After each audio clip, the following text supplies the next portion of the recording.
Good evening आप sir. सभी को आवाज आ रही है? Yes sir.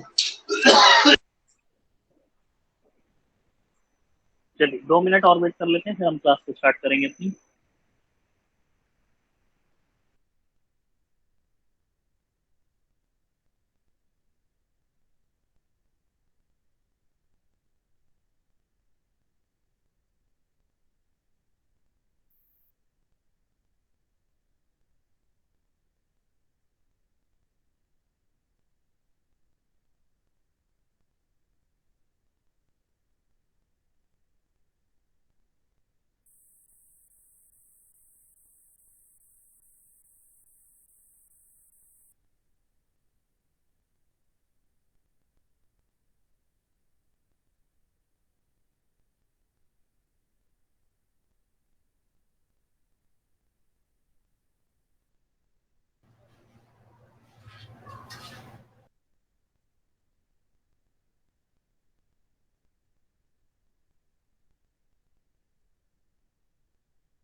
चलिए, good evening all of you. आज हम क्लास स्टार्ट करते हैं अपनी पॉलिटी की।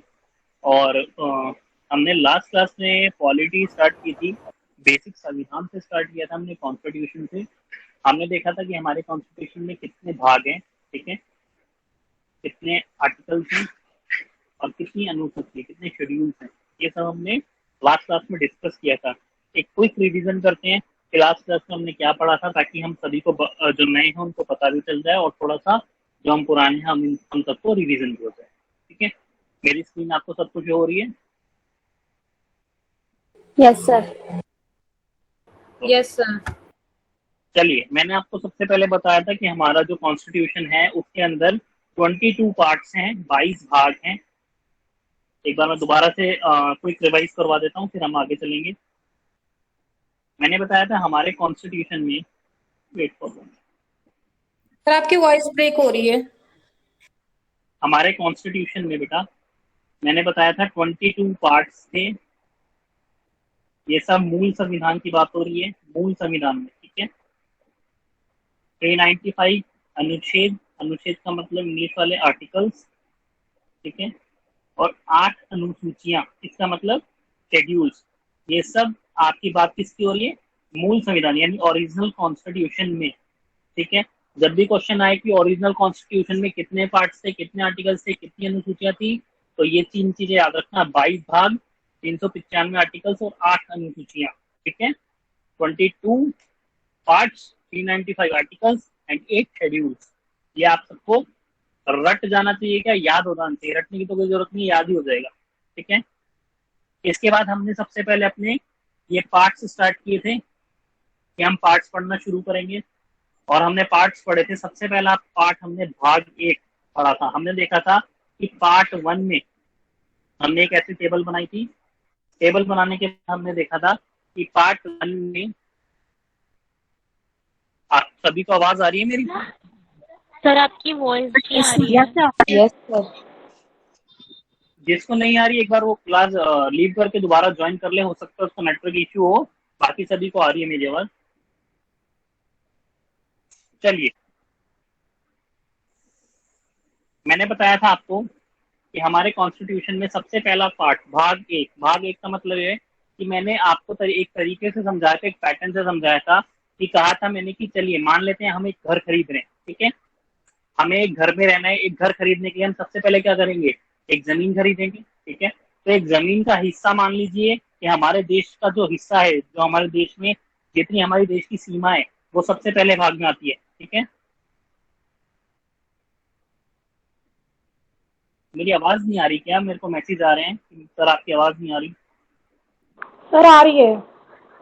आ रही है सर। यस तो आ रही है। कुछ बच्चों को नहीं आ रही। प्लीज बेटा एक बार प्लीज ज्वाइन कर ले दोबारा क्लास को, ठीक है, आ जाएगी क्लास आपको। चलिए, भाग एक मैंने बताया था कि देखो सबसे पहले हमें क्या करना है, याद क्वालिटी को रटना नहीं है, ठीक है, समझ के याद करना है, और समझ के याद करोगे तो कभी नहीं भूलोगे। जो मैं बता रहा हूँ, जैसे जैसे चीजें बता रहा हूँ उसी चीज को उसी पैटर्न से याद करना, ठीक है। सबसे पहले देखो, कहीं भी जाने के लिए क्या करेंगे, सबसे पहले हम घर खरीदने के लिए एक जमीन खरीदनी है हमको, ठीक है। इसका मतलब भारत देश की एक जमीन है, ठीक है, एक हिस्सा है, एक अपना पार्ट है। तो इसका मतलब भाग एक क्या कहता है, संघ एवं उसके राज्य क्षेत्र, यूनियन एंड इट्स टेरिटरीज, ठीक है। अच्छा, अब शिवा जी कह रही है ना वॉइस आ रही है सर, ना स्क्रीन आ रही है। सर वॉइस आ रही है, स्क्रीन भी दिख रही है। यस सर, आ रही है वॉइस भी एंड स्क्रीन भी। चलिए ठीक है, जिसका भी issue आ रहा है, बच्चों को क्यों नहीं आ रही? एक बार आप जिसको भी दिक्कत थोड़ी सी परेशानी हो रही है दोबारा से क्लास लीड करके ज्वाइन कर ले एक बार, ठीक है। चलिए, अब हमने बताया कि सबसे पहले एक प्लॉट खरीदते हैं, ठीक है। प्लॉट खरीदे तो मतलब क्या हो गया, भारत देश का एक हिस्सा है, अपनी एक जमीन है, ठीक है। भाग एक, सबसे पहला भाग ही कहता है कि अपनी जमीन है, आपकी भारत देश की कोई जमीन है, ठीक है। संघ और उसके राज्य क्षेत्र, इसका मतलब यूनियन एंड इट्स टेरिटरीज। देखिए, मैंने आपको जब स्टार्टिंग में फर्स्ट क्लास कराई थी, मैंने आपको बताया था कि एक ब्रिटेन का संविधान था, एक यूएसए का संविधान था, ठीक है। दोनों को मिला के हमने अपने भारत देश का संविधान बनाया, ठीक है। दोनों का मिक्सअप किया, ठीक है। ना तो हम प्रॉपर अमेरिका के वाले संविधान पे चल सकते थे, ना हम प्रॉपर ब्रिटेन वाले संविधान के आसपास चल सकते थे। तो हमने क्या डिसाइड किया कि एक अमेरिका का और एक ब्रिटेन का, दोनों का मिला के हमने अपना एक संविधान जो है उसको बनाया, ठीक। अच्छा, अब इन्होंने क्या हुआ, शब्द यूज करा हमने संघ। इस संघ का मतलब ये है, इस संघ का मतलब बच्चों ये है, इसका मतलब ये है कि एक ये संघ है और एक इसके अंदर राज्य हैं सारे, ठीक है। इसका मतलब ये कि राज्य अलग होके या संघ से अलग होकर कोई भी राज्य क्षेत्र अपना राज्य नहीं बना सकता, ठीक है। मतलब क्या है इसका, कि एक संघ और इसके अंदर राज्य, ठीक है। जैसे कोई विंडो है और उसकी जालियां, ये जाली इससे अलग हो जाएगी तो विंडो खराब हो जाएगी, तो ये इससे अलग नहीं हो सकती। इनामुल हसन जी कह रहे हैं आवाज नहीं आ रही सर, आवाज तो आनी चाहिए मेरे को लगता है मेरी। सर वॉइस क्लियर है, नो प्रॉब्लम। सर नेट ठीक है। उनका सर शायद ठीक है। नेटवर्क इशू होगा उनके साथ। ठीक है, चलिए ओके। तो संघ का मतलब क्या है, ये यूनियन है, इसके राज्य हैं, कोई भी राज्य अपने से अलग नहीं जा सकता। यूनियन का शब्द का मतलब ही यही है, ठीक है। बेटा एक मिनट जरा वेट।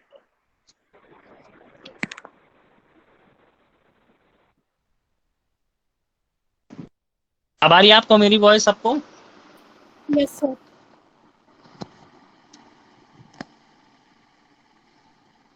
चलिए, भाग एक कहता है, मैंने बताया आपको कि संघ व उसके राज्य क्षेत्र, यानी कि संघ, इस संघ से कोई भी राज्य अलग नहीं जा सकता, ठीक है, तभी इसको बोला गया संघ। अच्छा, अमेरिका में क्या क्या आ गया, अमेरिका की डेफिनेशन चेंज है।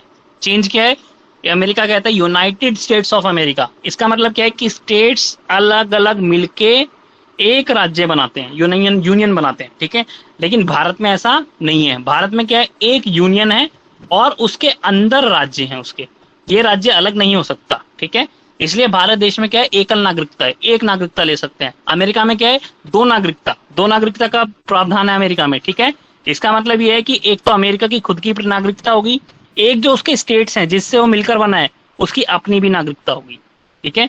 इसलिए भारत देश में एकल नागरिकता का प्रावधान है, ठीक है, सिंगल सिटीजनशिप का। लेकिन उसमें सिंगल सिटीजनशिप का प्रावधान नहीं है अमेरिका में। अमेरिका में दो नागरिकताएं चलती है, ठीक है। चलिए, इसके बाद हमने देखा था भाई, हमने एक घर खरीद लिया, जमीन ले ली। अब इस जमीन के बाद मेरी मर्जी है कि मैं इस जमीन में, इस घर में किस किस को आने दूं, मेरी मर्जी। मैं चाहूं तो 4 लोग रखूं, मैं चाहूं तो 5 लोग रखूं, ठीक है, और मैं चाहूं तो 10 लोग रखूं। तो आता है बात नागरिकता की, कि मैं इस अपने घर में किस किस को बुलाऊंगा। भाई मेरी मर्जी, मैं इस जने को नागरिकता दूंगा। नागरिकता के हमने कुछ रूल्स बना दिए कि भाई जो इस घर में या तो जन्मा हो वो उसके नागरिक है। जब हम डिटेल में पढ़ेंगे तो उसको ऐसे ही समझाऊंगा, ठीक है। सारी चीज याद हो जाएगी, रटने की कोई जरूरत नहीं है पॉलिटी। नागरिकता का मतलब क्या हो गया कि मेरी मर्जी, मैं किसको बुलाऊं। अभी हम भाग पढ़ रहे हैं इसलिए नॉर्मल वे में समझा रहा हूं। जब डीप में जाएंगे, नागरिकता भाग 2 को पढ़ेंगे, तब आपको अच्छे से और भी क्लियर हो जाएंगी सारी चीजें।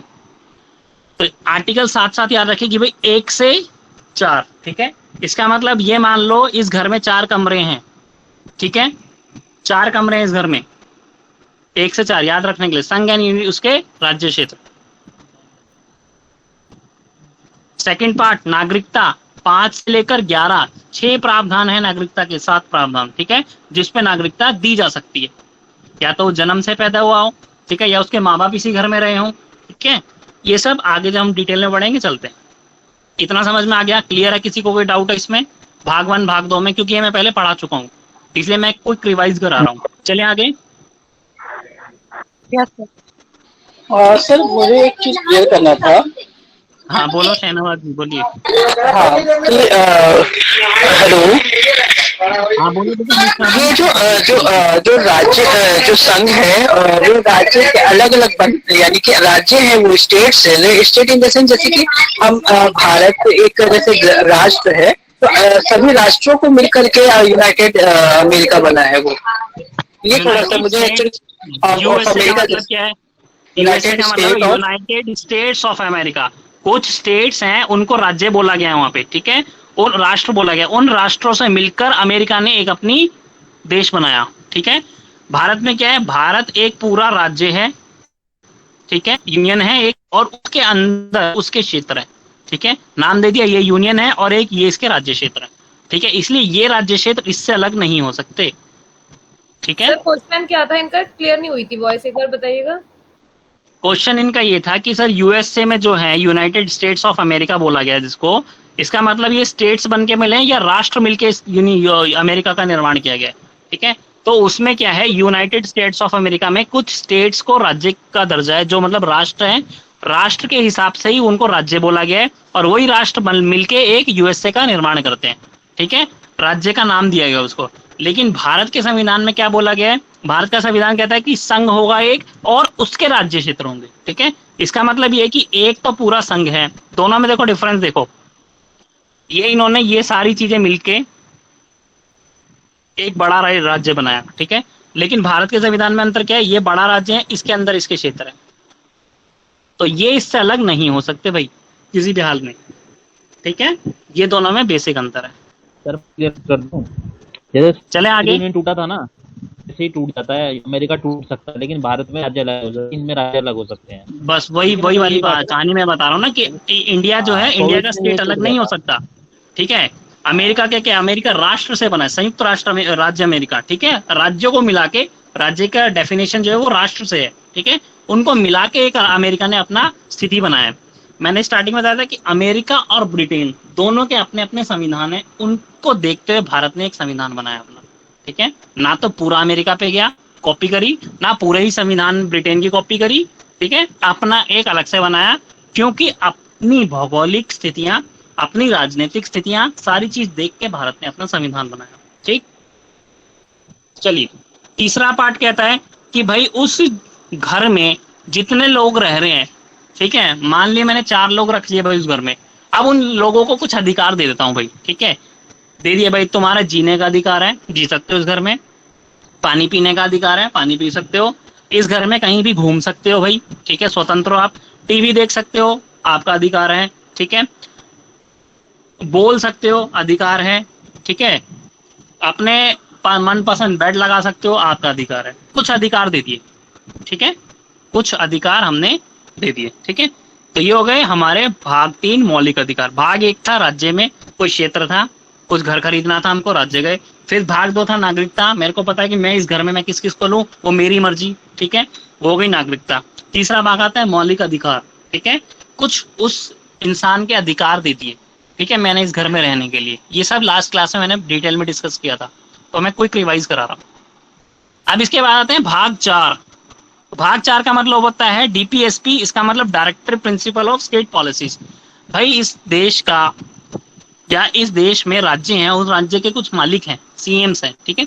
तो उन्होंने बोला घर के हिसाब से, एक एग्जांपल लो घर का, जैसे मैं घर का एग्जांपल लेके चल रहा हूँ, तो ये मानो कि इस घर में जो लोग रह रहे हैं उनको अधिकार तो दे दिए, ठीक है, लेकिन उनकी सुख सुविधाएं देने के लिए तो कुछ करना पड़ेगा ना भाई। टीवी देखने के लिए टीवी लगाना तो पड़ेगा ना, ये किसकी जिम्मेदारी होगी? ये राज्य की जिम्मेदारी है कि टीवी लगाए, तभी तो ये टीवी देख पाएगा। ये राज्य की जिम्मेदारी है कि घर को साफ रखे, तभी तो ये आदमी सुखी का जीवन जी पाएगा। इस राज्य की जिम्मेदारी कि अगर इसमें कोई आदमी बीमार पड़ता है तो उसको स्वास्थ्य सुविधाएं दी जाएं। ये किसकी जिम्मेदारी है? राज्य की जिम्मेदारी है। ठीक है, तो ये होते हैं हमारे राज्य के नीति निर्देशक तत्व। मैंने एक चीज दोनों में बेसिक डिफरेंस बताया था। भाग 3 है 12 से 35 आर्टिकल, ठीक है, अनुच्छेद 12 से लेकर 35 तक। बहुत ध्यान रखना, क्वेश्चन आया था एक, अभी मैंने उसमें डाला था टेलीग्राम चैनल पे क्वेश्चन, उसमें आप खुद देखो, फ्रीक्वेंसी देखो गलत करने की बच्चों की। क्वेश्चन आप देख भी लेना, शायद 50% लगभग बच्चों का ठीक था और 50% लोग गलत आंसर दे रहे थे कि मौलिक अधिकार भाग आर्टिकल जो है वो 14 से स्टार्ट होते हैं। और ये हमारी गलती नहीं है, ये सही बात है कि हमने आज तक यही पढ़ा है कि 14 से स्टार्ट होते हैं। ठीक है, समानता का अधिकार सबसे पहला, राइट टू इक्वालिटी। कहीं भी जाओगे सबसे पहला अधिकार पढ़ाएगा राइट, चलो पढ़ लो आर्टिकल 14 राइट टू इक्वालिटी, नहीं, सबसे पहले अधिकार हमारे 12 से शुरू होते हैं। कहीं भी गलती मत कर देना। ठीक है, 12वां अधिकार ये नहीं है कि समानता का अधिकार है, 12 में उसकी डेफिनेशन दे रखी है कि 12 में दे रखा है राज्य क्षेत्र दे रखा है, 13 में अलग अलग चीजें, और 14 से हमारे अधिकार शुरू होते हैं। तो लेकिन जो पार्ट है हमारा भाग 3 है वो कहाँ से शुरू होता है? 12 से, और कहाँ तक जाता है? 35 तक। ठीक है, 12, 13, 33, 34, 35 ये सारे सहायक अधिकार हैं, और 14 से लेकर 32 तक ये हमारे मौलिक अधिकार है। जब हम इस पे आएंगे डिटेल में तब हम इस चैप्टर में बात करेंगे। ठीक, राज्य के नीति निर्देशक तत्व और इसमें दोनों में एक बेसिक डिफरेंस है। जितने भी कोर्ट केसेस चल रहे हैं इंडिया में, जितने भी, वो सब मौलिक अधिकार के बेस पे चलते हैं। क्योंकि आप मौलिक अधिकारों का हनन हुआ होगा, या तो आपका हनन हुआ है या दूसरे का हुआ है, इसलिए वो कोर्ट में शरण में जाता है कि भाई मुझे न्याय नहीं मिला। ठीक है, क्यों जाते हैं हम न्यायपालिका पे, क्यों कोर्ट में जाते हैं? भाई हमें न्याय मिले। ठीक है, कोई गड़बड़ हो रही है, अगर मुझे न्याय नहीं मिल रहा, DSSB का एग्जाम क्लियर कर लिया, सारी चीज क्वालिफिकेशन पूरी थी, मुझे ज्वाइनिंग नहीं दी, कहाँ जाओगे आप लोग बताओ? कोर्ट जाएंगे। कोर्ट क्यों जाएंगे? कोर्ट सर ये कि हम इस काबिल हैं फिर भी हमें जॉब नहीं दे रहे हैं। क्योंकि कोर्ट जो है वो क्या करता है? हमारे मौलिक अधिकारों का संरक्षक है।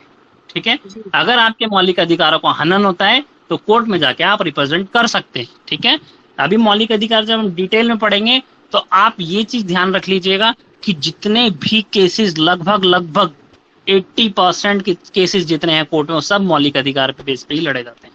ठीक है, चाहे फांसी का अधिकार, चाहे फांसी की सजा हो, चाहे मर्डर केस हो, चाहे कोई भी हो, सब मौलिक अधिकार पे। अब देखो, एक आदमी ने मर्डर कर दिया किसी का, ठीक है, तो क्या हुआ? क्यों केस लगा उस पर? भाई उसने उस दूसरे आदमी का जीवन जीने का अधिकार छीन लिया, मार दिया ना उसको। जीने का अधिकार था उसको, है ना, राइट टू लिव का अधिकार दे रखा है गवर्नमेंट ने आर्टिकल 21 में।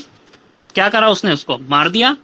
अच्छा, अब जिसने मारा अगर उसको फांसी की सजा हो गई, तो किसी की फांसी की सजा देना भी मौलिक अधिकार को क्या कर रही है? सुप्रीम कोर्ट बंद कर रही है, काट रही है उसका मौलिक अधिकार, जीवन जीने का अधिकार छीन रही है उससे। तो इसलिए इतनी जल्दी फांसी नहीं लगती।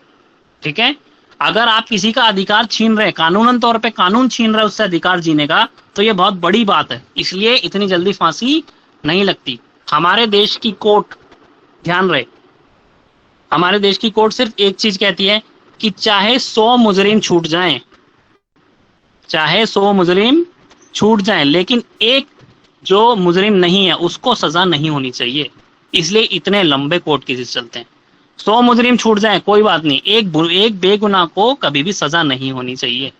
इसलिए तथ्य, साक्ष्य सब मांगे जाते हैं। ठीक है, अभी जब मौलिक अधिकार पे आएंगे और डिस्कशन करेंगे, मजा आएगा पढ़ने में।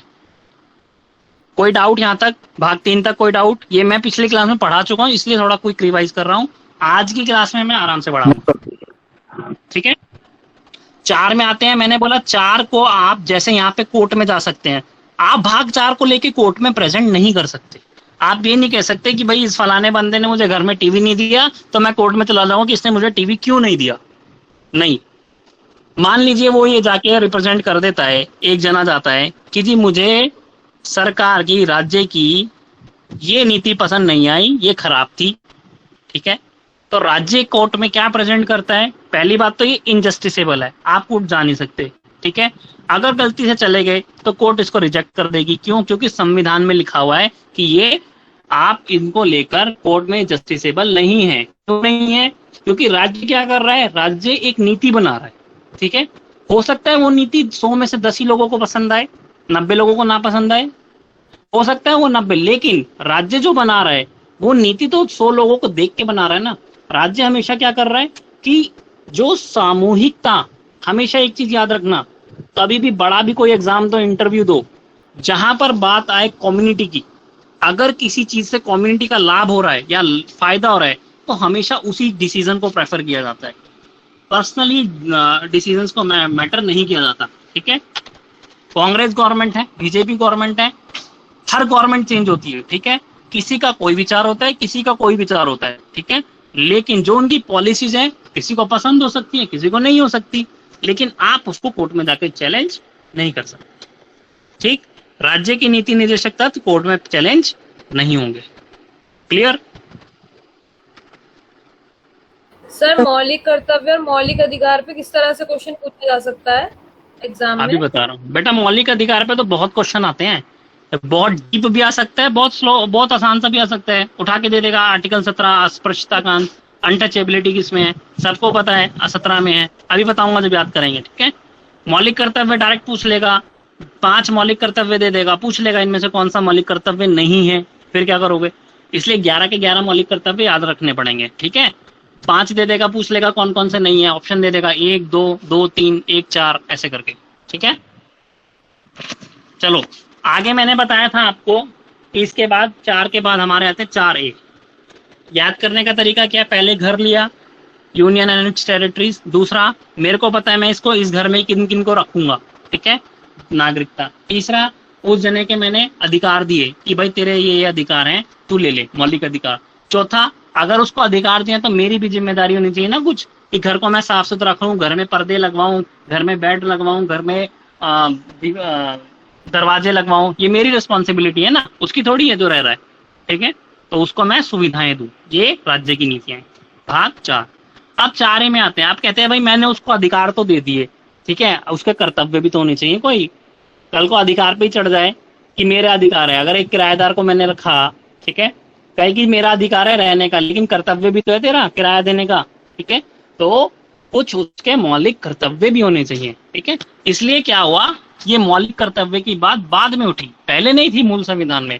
बाद में बहुत सारे ऐसे केसेस आने लगे कि जिसके अंदर कोर्ट ने ये डिसीजन लिया, कोर्ट ने नहीं मतलब एक सारे डिसीजंस हुए और बहुत सारे कोर्ट केसेस हुए कि जिसके अंदर एक कहते हैं निष्कर्ष निकाला गया कि भाई अगर सारी चीज इनको फंडामेंटल राइट्स तो दे रखे हैं, लेकिन इंसान की ड्यूटीज हमने कोई नहीं दी, ठीक है, हमने ड्यूटीज तो कोई नहीं दी इनको कि भाई ये ड्यूटी निभा लें या ये ड्यूटीज निभा लें, ठीक है।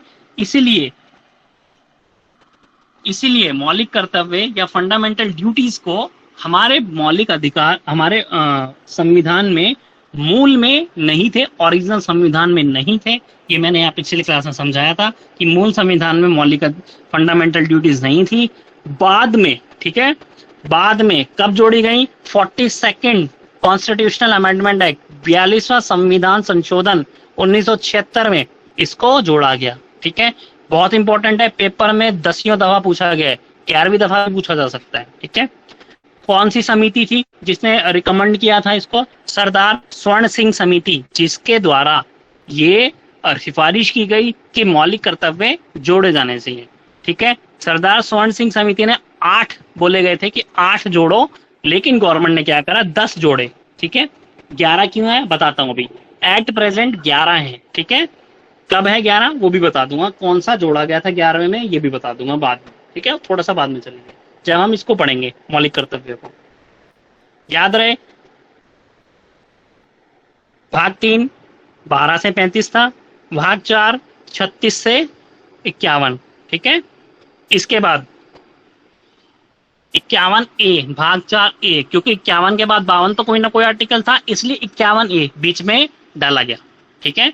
मौलिक कर्तव्य, फंडामेंटल ड्यूटीज, ठीक। अब चलते हैं आगे आज की क्लास पर, ये था पिछली क्लास में, ठीक है।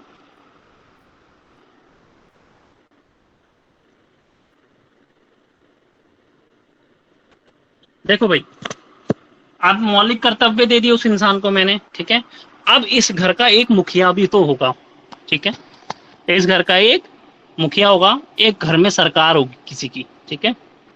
टेबल बनाओ दोबारा से वैसे ही जैसे टेबल बनवा रखी है मैंने। इसमें लिखो भाग, इसमें लिखो टॉपिक या विषय, हिंदी मीडियम वाले विषय लिखो, इंग्लिश मीडियम वाला टॉपिक, और यहाँ लिखो अनुच्छेद, इंग्लिश मीडियम वाले आर्टिकल। पर राइटिंग को थोड़ा एक्सक्यूज देना क्योंकि उंगली से लिखना पड़ता है, पेन मेरा अभी भी काम नहीं कर रहा है, ठीक है, मार्केट बंद है। चलिए अब आता है भाग 5, ठीक है, 5वां पार्ट। इसके अंदर क्या बोला गया? इसके अंदर बोला गया हमारा संघ, संघ का मतलब यूनियन,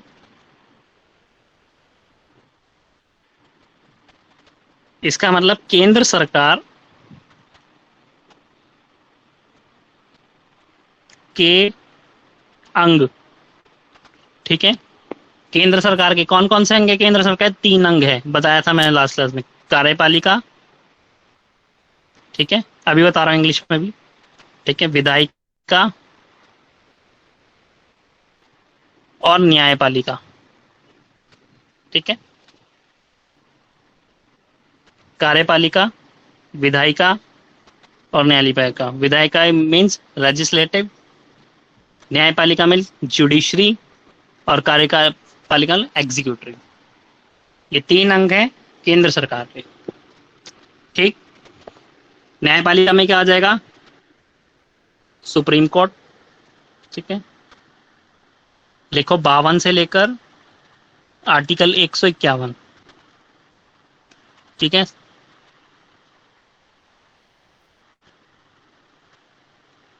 और साथ में CAG, controller auditor general of India, या इसको बोलते हैं भारत के नियंत्रक एवं महालेखा परीक्षक।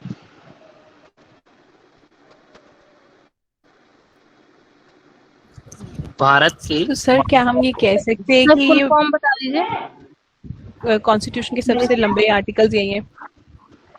कॉन्स्टिट्यूशन के सबसे लॉन्गेस्ट आर्टिकल मतलब लॉन्गेस्ट 50 भाग, से लेके 50 151 Sir, तक काफी not लंबा है audible. इसी के। हाँ जी, नहीं ऐसा नहीं है, अभी देखेंगे आगे और भी हैं, ऐसा नहीं है, ठीक है। Okay sir, okay.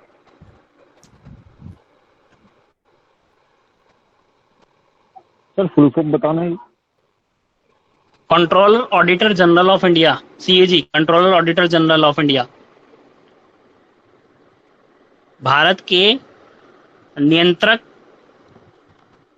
एवं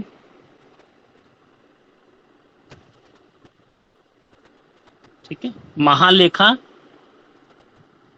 परीक्षक, हिंदी वाले लिखे महालेखा परीक्षक। देखो जो लेख लिख रहा है, बड़े बड़े लेखों का लेखा जोखा रख रहा है, महालेखा, महालेखक, लेखा परीक्षक, ठीक है,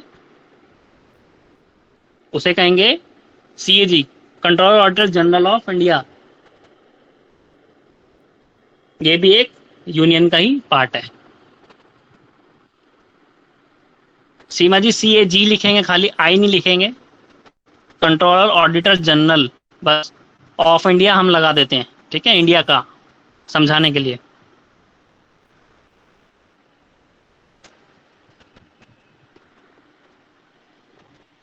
अब देखो उस घर में एक सरकार है भाई, एक लंबी सरकार, किसकी? CAG, controller auditor general, Bharat के महालेखा परीक्षक। सर CAG सुप्रीम कोर्ट का आपने पार्ट बताया था। नहीं मैंने सुप्रीम कोर्ट का पार्ट नहीं है CAG। CAG अलग पोस्ट है, सुप्रीम कोर्ट न्यायपालिका बताइए मैंने, न्यायपालिका सुप्रीम कोर्ट है ना। जो CJI होता है, चीफ जस्टिस ऑफ।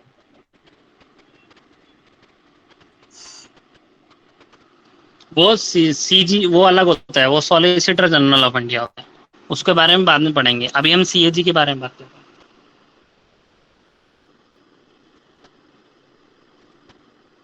वो भारत का महान्यायवादी होता है।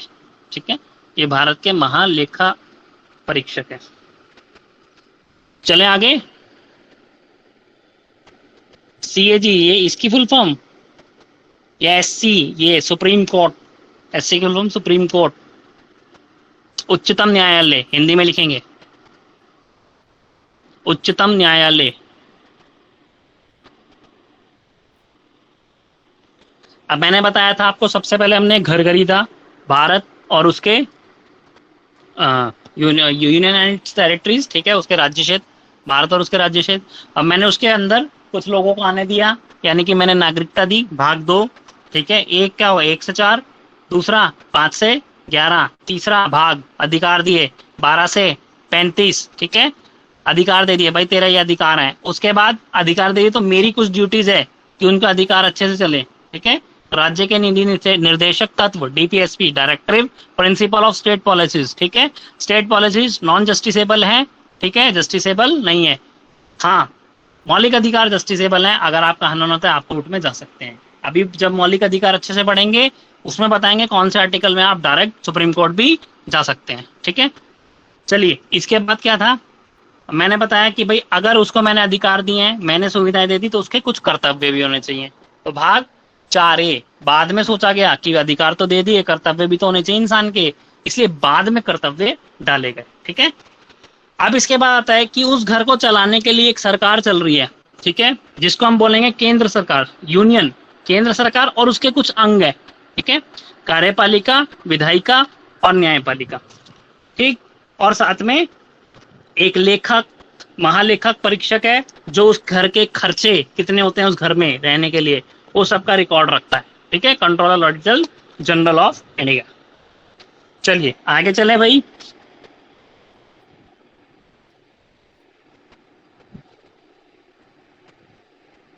सर अभी करंट में सीएजी कौन?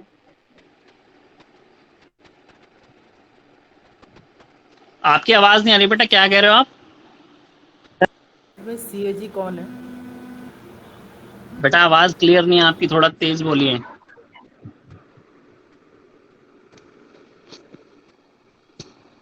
हेलो बेटा, आवाज नहीं आ रही आपकी, क्या बोला आपने? सीएजी कौन है? गिरीश चंद्र मुर्मू, श्री जी गिरीश चंद्र मुर्मू, जीसी मुर्मू, जो पहले आप एक क्वेश्चन भी आया था शायद, जम्मू कश्मीर के पहले लेफ्टिनेंट गवर्नर थे, ठीक है। करंट सीएजी गिरीश चंद्र मुर्मू, ये पहले इनका नाम याद रखना, ये पहले जम्मू कश्मीर के लेफ्टिनेंट गवर्नर थे, ठीक है, first lieutenant governor of Jammu Kashmir. क्योंकि जब जम्मू कश्मीर को यूनियन टेरिटरी बनाया गया तो उसका पहला लेफ्टिनेंट गवर्नर गिरीश चंद्र मुर्मू को ही बनाया गया था। आज की डेट में वो सीएजी है हमारे देश के, ठीक है। चलें आगे। भाग 5, भाग आता है 6, 5 हो गए। अब भाग 6 में आता है हमारा स्टेट।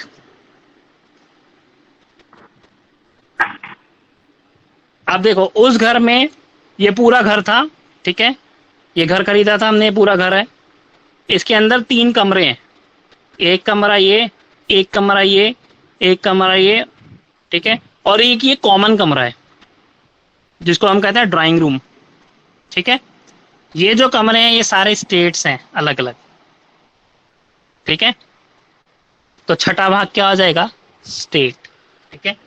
फिर से वही, स्टेट में भी 3 पार्ट, राज्य की न्याय, राज्य की कार्यपालिका,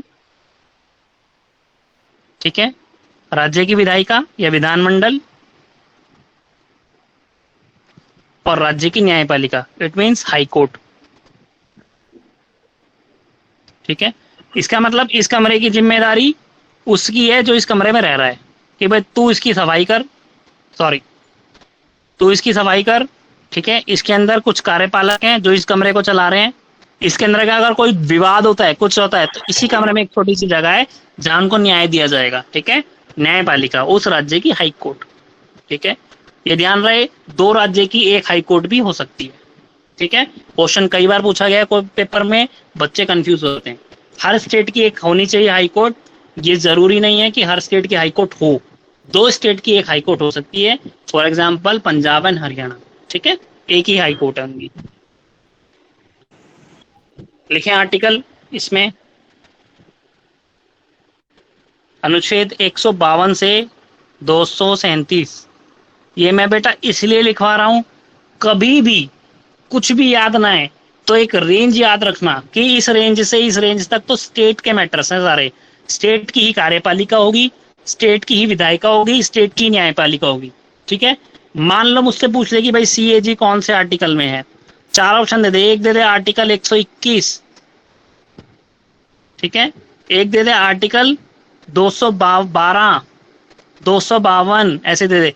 तो एक ओवरव्यू रहेगा कि भाई 152 के बाद तो सारे स्टेट के मुद्दे हैं, 152 के बाद तो कोई राज्य का मुद्दे, सीएजी सेंटर का मुद्दा तो कोई है ही नहीं। ठीक है, तो ये 221, 212 तो वैसे ही कट जाएंगे। समझ में आ रहा है? इसलिए आर्टिकल्स लिखवा रहा हूँ साथ साथ। थोड़ी सी रेंज याद रखना, यूपीएससी निकालने वाले क्या करते हैं, ये रेंज याद रखते हैं। ठीक है, सब सारे आर्टिकल्स, कोई भी ऐसा नहीं है जो पूरा संविधान याद कर ले, कोई नहीं कर सकता, लेकिन ये रेंज याद रखते हैं। ठीक है, अगर ये रेंज याद है आपको तो आपको पता है कि इसमें तो स्टेट के ही सारे मुद्दे हैं, इसमें हाई कोर्ट के मुद्दे होंगे, कोई भी होंगे। ठीक है, जैसे रिट का अधिकार, रिट डाल सकते हैं हाई कोर्ट में, तो आर्टिकल 226 में रिट लगेगी। ठीक है, तो 237 है, 226 के अंडर है, हाँ भाई हाई कोर्ट का ही मुद्दा होगा। समझ में आ रहा है? ये रेंज याद रखना बस, इसलिए रेंज लिखवा रहा हूँ साथ साथ। ठीक, चलो आगे चले भाई, कोई डाउट? No sir.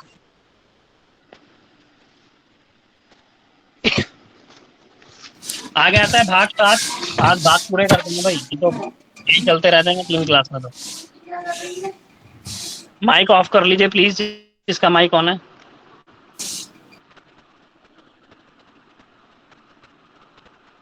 भाग 7, इस भाग को समाप्त कर दिया गया था। ठीक है, इंग्लिश वाले लिखेंगे रिपेल्ड बाय, रिपेल्ड मतलब समाप्त कर दिया गया था, रिपेल्ड। इस भाग में था क्या, पहले ही लिख लो समाप्त कौन से, कॉन्स्टिट्यूशनल अमेंडमेंट एक्ट से किया गया, 7th CAA। ठीक है, 7वां संविधान संशोधन 1956 के तहत। जब हमारा संविधान बना था बेटा, ठीक है, तो पहली अनुसूची में जो चीजें रखी गई, ठीक है, कुछ ऐसे स्टेट थे जो आजादी के बाद, जब भारत देश आजाद हुआ तो उसका कोई मालिक नहीं था, कुछ रियासतें थी, उनका इनमें जिक्र था। फिर उनको हमने समाप्त कर दिया, 7th अमेंडमेंट एक्ट लाए 1956 में कि भाई इसकी अब हमें जरूरत नहीं है, इसको यहाँ से हटा देना चाहिए। ठीक है, इसलिए इसको ज्यादा पढ़ने की जरूरत नहीं है, इस पे ध्यान देने की जरूरत नहीं है, ना इस पे क्वेश्चन आएगा कभी। आगे आते हैं भाई, भाग 8 लिखें, संघ 7 में कोई आर्टिकल नहीं है? नहीं, कोई आर्टिकल नहीं है। ठीक है, 7 याद नहीं करना, आर्टिकल होगा तो 238 होगा अगर होगा तो। ठीक है, याद ही नहीं करना, हटा दो, हटा दिया गया था, संविधान में है ही नहीं, एग्जिस्ट नहीं करता। पूछ सकता है बस इतना कि कौन से कॉन्स्टिट्यूशनल अमेंडमेंट एक्ट से हटाया। ठीक है, हालांकि डीएसएस भी इतना डीप कभी नहीं जाएगा, अगर जाएगा तो टीजीटी एसएसटी के लिए जा सकता है बस, पीआरटी में इतना डीप नहीं जाएगा कभी। ठीक है, अगर एसएसटी वाले तैयारी कर रहे हैं, कोई है इसमें, तो ये याद रखना कि 7वां संविधान संशोधन 1956 के तहत भाग 7, देखो भाग 7 है, 7वें संविधान संशोधन से हटाएगा। ठीक है, ठीक, और ये भी ध्यान रखना 7वां भाग 7वें संविधान संशोधन से हटाया और 7 साल बाद हटाया, क्योंकि 1949 में हुआ था ना संविधान हमारा लागू, तो 7 साल बाद ही हटाया। हो गया यार, भाग 7 7वां संविधान संशोधन 7 साल बाद हटा दिया। सर मगर ये पूछ तो सकते हैं कि जो जिस भाग को हटाया गया है वो किससे संबंधित था, तो ये नहीं पूछेगा, नहीं पूछेगा, चिंता मत करो, नहीं पूछेगा कभी ये। ओके ओके, नहीं मैं एसएसटी के लिए पूछ रहा हूँ कि हाँ मैं बता रहा हूँ, इसमें वो स्टेट थे जो आजादी के बाद जिनका कोई मालिक नहीं था, इतना याद रखना है बस। ठीक है, वो स्टेट थे जिनका आजादी के बाद कोई मालिक नहीं था। ठीक, चलिए भाग 8 बहुत इंपॉर्टेंट है। क्यों इंपॉर्टेंट है? क्योंकि इसी भाग में हमारा दिल्ली आता है। ठीक है, और दिल्ली का एग्जाम देने वाले हो।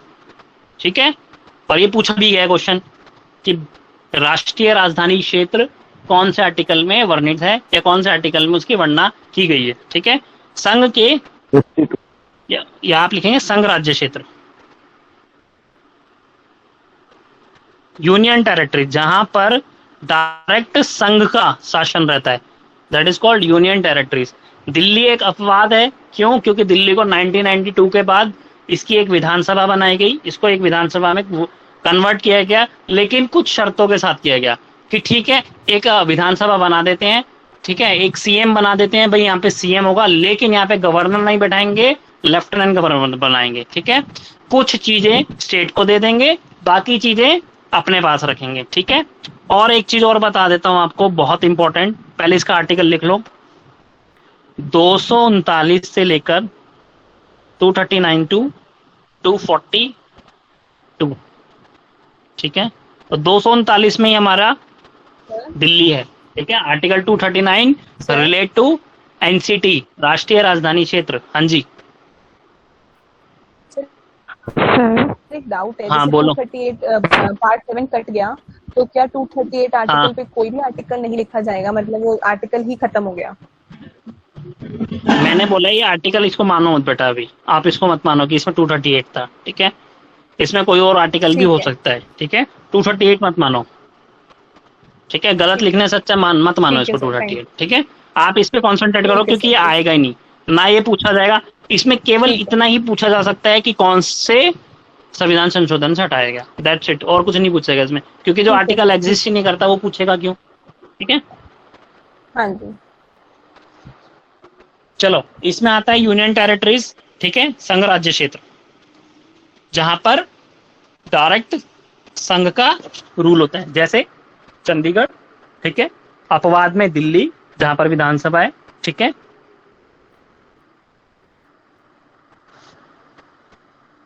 हाँ, एक चीज मैं कह रहा था, एक चीज इंपॉर्टेंट क्या बोल रहा था मैं कह रहा था, एक जो अभी जो संविधान संशोधन किया है एनसीटी एक्ट में, इन्होंने चेंज लाए हैं, ठीक है भाई, उसको एक बार जरूर देख लेना, कोई एक आध क्वेश्चन उससे जरूर आ सकता है। टीजीटी एसएसटी पक्का एक क्वेश्चन आएगा जीएनसीटी एक्ट से, जीएनसीटी एक्ट 2020 जो अभी इन्होंने लागू करा है, जिसके अंदर पावर्स किसको दे दी, एलजी को दे दी गई है, ठीक है। सीएम से हटा के पावर क्या कर दी गई है, एलजी को दे दी गई है। सरकार का मतलब क्या बता दिया गया है, लेफ्टिनेंट गवर्नर, ठीक है। तो इसलिए इसका अध्ययन एक बार जरूर कर लेना जीएनसीटी एक्ट का। हो सकता है इस जीएनसीटी एक्ट से एक आध क्वेश्चन पक्का डीएसएसबी पूछ ले, क्योंकि दिल्ली का ये एग्जाम दे रहे हो, दिल्ली का ये एक्ट है, दिल्ली की ही पूरी विधानसभा बदली है, पूरा तरीका बदला है, और पॉलिटी पढ़ रहे हो तो क्वेश्चन आ सकता है, ठीक है। नहीं तो एक क्लास लेके मैं जीएनसीटी एक्ट पढ़ा दूंगा आपको पूरा, ठीक है। चले आगे भाई,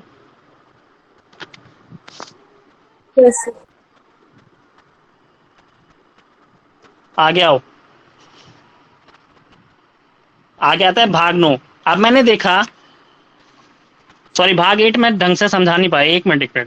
मैंने बताया था कि एक घर था, ठीक है, इस घर में कमरे थे, कमरे का मतलब क्या था, राज्य थे। एक कॉमन एरिया था, कॉमन एरिया का मतलब क्या था, ड्राइंग रूम। ये कॉमन एरिया मान लो यूटी, यूनियन टेरिटरी। क्यों कॉमन है, क्योंकि इस पे किसका अधिकार है, उस घर के मालिक का, सेंट्रल गवर्नमेंट का। सेंट्रल गवर्नमेंट इस कमरे की सजावट करेगी, ना तो ये कमरे वाला करेगा, ना ये कमरे वाला करेगा, ना ये कमरे वाला करेगा, ठीक है। कुछ इसके अंदर इस ड्राइंग रूम्स में कुछ एक पार्ट में हमने सीएम बैठा दिया कि भाई तू एक हिस्सा इस घर का देख सकता है, ठीक कर सकता है उसको, लेकिन केवल ड्राइंग रूम में ही। इस ड्राइंग रूम में, दोबारा से समझो, नहीं समझ आया होगा तो, अगर ये घर दे दिया केंद्र सरकार, ये कमरे दे दिए कि राज्य सरकार, ये कॉमन एरिया, ये ड्राइंग रूम, इस ड्राइंग रूम में भी दे दिया भाई ये छोटा सा कमरा, इस ड्राइंग रूम में भी एक छोटा सा हिस्सा दे दिया, ये हो गई हमारी दिल्ली। भाई ये यूनियन टेरिटरीज हैं, इसके अंदर दिल्ली का अलग अपवाद है, ठीक है। ये राज्य सरकार है, यूपी हो गया, एमपी हो गया, ठीक है, ये मान लो राजस्थान हो गया, और ये पूरा हमारा भारत हो गया, इंडिया। क्लियर? आप भूलोगे तो नहीं भाग कि कौन से भाग में क्या है, अभी तक तो नहीं भूलोगे, 8 भाग पढ़ा दिए मैंने, भूला जाएगा? No sir. बेटा देखो, इतनी पैटर्न से पढ़ा रहा हूं ना, मुझे नहीं लगता भूलना चाहिए किसी को, ठीक है। बस यही तरीका याद रखना माइंड में, नहीं भूलोगे कभी भी, ठीक है। चलो अगला भाग लिखते हैं हम, भाग आपने एक इन्फो बताई थी कि 1992 में दिल्ली में विधानसभा बनी। हाँ 1992 के बाद, ठीक है, विधानसभा लाई गई थी, ठीक है, फिर बीच में हटा दी गई थी, फिर दोबारा लाए थे विधानसभा एक्ट, ठीक है। चले आगे आता है भाग 9।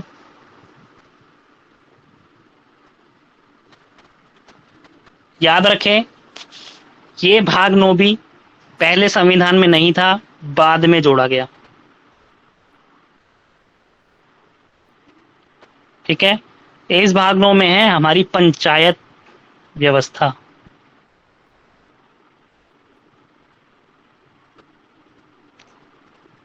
ठीक है, पंचायती राज जिसको कहते हैं, जोड़ा गया 73rd कॉन्स्टिट्यूशनल अमेंडमेंट एक्ट, संविधान संशोधन 1992।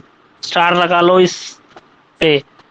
10 में से 9 एग्जाम में क्वेश्चन पूछा जाता है, 10 में से 9 एग्जाम में पंचायती राज व्यवस्था को कौन से आर्टिकल में है और कौन से संविधान संशोधन के तहत इसको 90 जो हमारे भाग 9 में जोड़ा गया।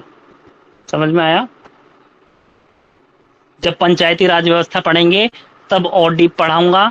आपने 6 क्लास की पॉलिटी की बुक पढ़ ली होगी, टेस्ट भी दिया होगा, उसके अंदर पंचायती राज व्यवस्था पूरी दी गई है, ठीक है, जिसके अंदर एक पंचायत होती है, फिर ब्लॉक होता है, फिर जिला होता है, ठीक है।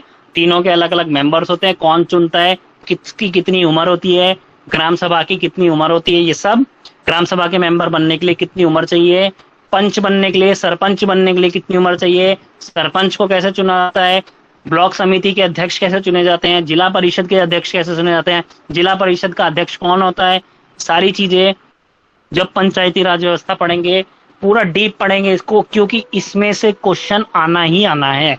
ये एक ऐसा टॉपिक है, ये और मौलिक अधिकार, कि इनमें से तो क्वेश्चन आना ही आना है। अब बताओ, अब एक चीज सोच के बताओ कि पंचायत की व्यवस्था इतनी इंपॉर्टेंट क्यों है हमारे देश में? बताओ, कौन बताएगा? क्योंकि सर सबसे देश की सबसे छोटी इकाई पंचायत है, वहीं से सब सिस्टम स्टार्ट होता है। कोई भी सरकार हो सबसे छोटी इकाई को लेकर सबसे बड़ी इकाई की तरफ जाती है। लेकिन इसको पहले क्यों नहीं डाला गया फिर संविधान में? सर जो संशोधन किए गए थे उसमें ये चीज नोटिस की गई जब गांधी जी आए थे इंडिया में 1915 में, तब इस चीज को देखा गया कि हमारी जो पंचायत व्यवस्था है वो केंद्र जो है वो सबसे छोटी इकाई गांव से चलती है। इस चीज को इंट्रोड्यूस कराया गांधी जी ने हमें, फिर हमें ये चीज पता चली, फिर हमने स्टार्टिंग इससे करी कि भाई सबसे छोटी जो भी स्कीम है सब कुछ है वो गाँव को केंद्र में रख के की जाएगी। अच्छा, हमें ऐसा लगता नहीं है कि हम बहुत लेट हो गए इस चीज को लाने में? हमारा देश आजाद हुआ 1947 में, और हम 1992 में जाके पंचायती राज व्यवस्था को ला रहे हैं, ठीक है, सत्ता का विकेंद्रीकरण कर रहे हैं, डिसेंट्रलाइजेशन ऑफ पावर कर रहे हैं। लेट नहीं करा हमने इतना? अगर हम ये, अच्छा मैं एक क्वेश्चन पूछता हूँ आप लोगों से, डिस्कशन का क्वेश्चन है। मान लो ये 1992 की जगह अगर 1962 में कर दिया होता पंचायती राज व्यवस्था को, लगता है कुछ देश का हमारा भला हो पाता? आज हम कहीं और स्टैंड करते हैं। सर अभी तक हम बहुत ज्यादा डेवलप हो चुके होते, बहुत ज्यादा हमारे यहाँ इंडस्ट्रियल एरिया हो जाता, और गांव जो आजकल पिछड़े हैं जहाँ बत्ती भी नहीं है, सड़कें भी नहीं है, वो भी डेवलप हो चुके होते सर अभी तक, अगर हम पहले इंट्रोड्यूस करते। ठीक है, और कोई जवाब दो, डिस्कस करो, पॉलिटी डिस्कशन से आती है, मजा आता है डिस्कशन में। बताओ भाई, अगर 90 राइट्स है महिलाओं के लिए, और जो मतलब अब जो इक्वालिटी लाने की कोशिश की जा रही है, शायद वो बहुत पहले से हो जाती, तो शायद वो भी इसका एक पार्ट हो सकता है, उसकी वजह से ये नहीं हो पाया। अगर ये ठीक है, और जने बताओ। और भाई मैं ऐड करना चाहूंगा कि भारत में लगभग जो मैंने अभी एनसीईआरटी पढ़ी थी उसमें बोला गया कि 6 लाख गाँव है अब, और बड़े स्तर पर किसी भी चीज को अगर देखा जाए तो वो यानी कि हर क्षेत्र का जो भी व्यक्ति होता है, जैसे कि वो ग्राम पंचायत का सदस्य हो गया, सरपंच हो गया, तो उस स्थान के बारे में अच्छी तरह से जानता है, ना कि तो बड़े स्तर पर यानी कि केंद्र सरकार नहीं इस चीज को पहचान पाती है। तो इसलिए इस व्यवस्था को लाना बहुत जरूरी समझा गया होगा, तभी इसको लाया गया है। और कोई भी हम जब जानते हैं कि किसी चीज का उस स्थान का जो व्यक्ति चुना जाता है तो उस एरिया के बारे में नीड और उसकी क्या जरूरतें हैं, क्या चैलेंजेस है, वो अच्छी तरह से पहचान पाता है। That's why, इसका मतलब ये ज्यादा इसका इम्पोर्टेंट मतलब ये कहा जाए कि जो 1992 में लिया गया डिसीजन, अगर ये 1962 या 52 में ले लिया गया होता तो शायद हमारी देश की स्थिति, जो गांव की स्थिति आज, मान लेते हैं 6 लाख में से अगर 4 लाख गांव डेवलप्ड हैं तो वो 2 लाख भी डेवलप्ड हो जाते। एग्जैक्टली। ठीक, तो देखो हमेशा पॉलिटी को डिस्कशन से पढ़ो। क्यों पढ़ो? कल को आपसे कोई इंटरव्यू में क्वेश्चन बोल ले, ठीक है, डीएसएसबी दोगे, अच्छी बात है, सेलेक्ट हो जाओगे। कल को कोई बड़ी पोस्ट का पेपर दोगे, सोचोगे सबके सपने बड़े हैं, जाओगे कहीं इंटरव्यू में बैठ गए, पूछ लिया, पॉलिटी तो हर जगह आएगी, पूछ लिया कि 92 की जगह का 1962 में दे दिया होता, क्या होता देश का? आपको पता होना चाहिए कि इसका मतलब क्या था। डिसेंट्रलाइजेशन, पावर का क्या हुआ? विकेंद्रीकरण, सत्ता का विकेंद्रीकरण करा। देखो, एक सत्ता में बैठा प्रधानमंत्री हर गांव को नहीं देख सकता, जाके नहीं देख सकता, ठीक है, हमने स्टेट तो बना दी, अब स्टेट के अंदर भी कुछ ऐसे चीजें हैं जिसको सीएम नहीं देख सकता। यूपी, उत्तर प्रदेश इतना बड़ा स्टेट है, क्या उसमें एक सीएम जाके हर गांव में देख सकता है? नहीं देख सकता। इसलिए सत्ता को क्या करा? पावर्स का डिसेंट्रलाइजेशन करा कि इस पावर को अपने हाथ में रखने की जगह छोड़ दो, नीचे जाने दो, ठीक है। जितनी नीचे जाएंगी पावर्स उतना क्या होगा? अच्छा डेवलपमेंट होगा। अभी मैं आगे बताऊंगा, इससे आगे आएगी हमारी नगर पालिका, सहकारी समितियां, फिर हमारा ट्राइब्यूनल्स आएगा। मैं बताऊंगा ट्राइब्यूनल्स को क्यों लाया गया, क्या उद्देश्य था ट्राइब्यूनल्स को लाने के लिए, ठीक है। लोक अदालतों को लाने का क्या उद्देश्य था? हाँ हाँ, उसमें बोला गया था कि जो ग्राम सभा के स्तर पर सचिव का जो सिलेक्शन होता है वो कौन से इसी के अंतर्गत होगा? ग्राम सचिव विधायिका का हिस्सा नहीं है, वो गवर्नमेंट सर्वेंट होता है ग्राम सचिव। ओके, ग्राम सचिव गवर्नमेंट सर्वेंट है, वो सरकार का आदमी है, ठीक है, सरकारी नौकर है। ओके, आपने अगर ध्यान से एनसीईआरटी पढ़ी हो, नहीं वो तो गवर्नमेंट का ही वो अधिकारी होता है।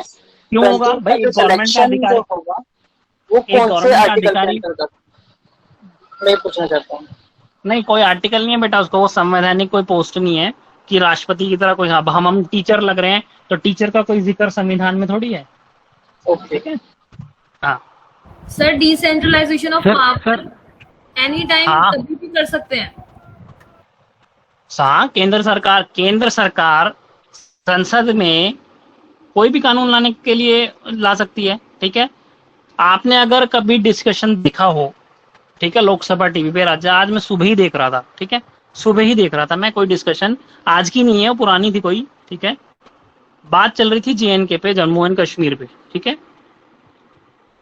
तो एक अपोजिशन के लीडर ने क्वेश्चन पूछा गृह मंत्री से, ठीक है, क्योंकि देखो केंद्र में जो संसद होती है उसमें क्वेश्चन आर, जब हम पढ़ेंगे ना बताऊंगा, क्वेश्चन आर भी होता है, प्रश्नकाल भी होता है, शून्यकाल भी होता है, 0 आवर्स जो जिसे कहते हैं इंग्लिश में। तो उन्होंने क्वेश्चन पूछा कि इस जेएनके पे, जब ये जेएनके का मुद्दा यूनियन में है, यूनाइटेड नेशंस में पेंडिंग पड़ा हुआ है, तो संसद का क्या अधिकार है कि जेएनके पर कानून बना दे, ठीक है। तो गृह मंत्री साहब ने जो जवाब दिया, उन्होंने कहा कि हमारा जो भाग एक है वो कहता है कि भारत और उसके राज्य क्षेत्र पर संसद जो है कानून बना सकती है, ठीक है। और इस भाग के ही 15वें नंबर पर जेएनके का नाम आता है। इसका मतलब ये कि जम्मू कश्मीर किसका हिस्सा होगा भाई? भारत का होगा। और भारत का हिस्सा है तो भारत का हिस्सा है तो कानून कौन बना सकता है उस पर? भारत की संसद बना सकती है, उसको अधिकार है बनाने का, ठीक है। ये रिप्लाई उन्होंने संसद में दिया था, ठीक है।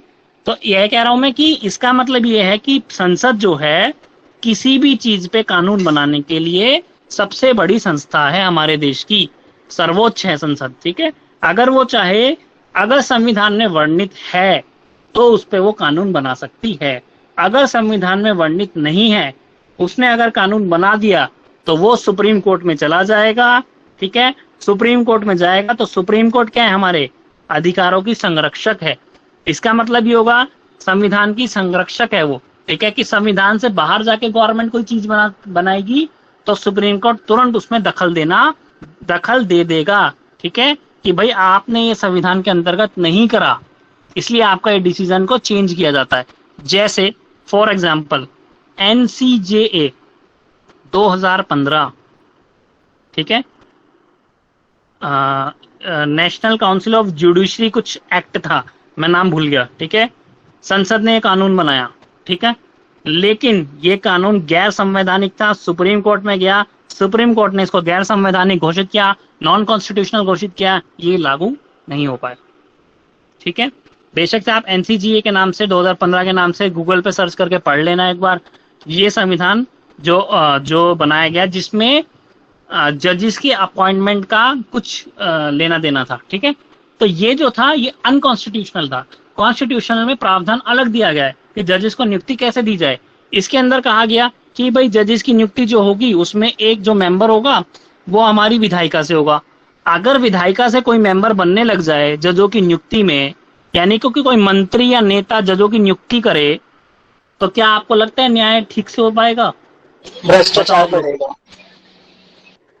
यही तर्क उच्चतम न्यायालय ने, सुप्रीम कोर्ट के वर्डिंग्स थे कि भाई अगर कोई मंत्री या नेता या कोई प्रतिपक्ष या विपक्ष का कोई नेता उस समिति में होगा जिसमें जजेस की नियुक्ति होगी, तो ये तो अनकॉन्स्टिट्यूशनल है।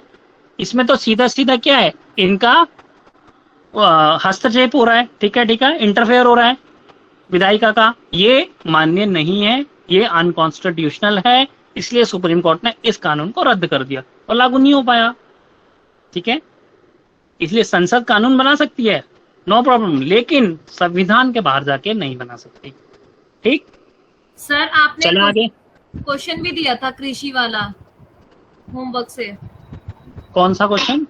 सर ये जो पंचायत राज है, हाँ, पहली बार ये राजस्थान के राज्य नागौर जिले में हुआ था जी, 2 अक्टूबर 1959। 2 अक्टूबर 1966 कितना है? नहीं 59 सर 59। अच्छा ठीक है, मुझे हाँ। याद है।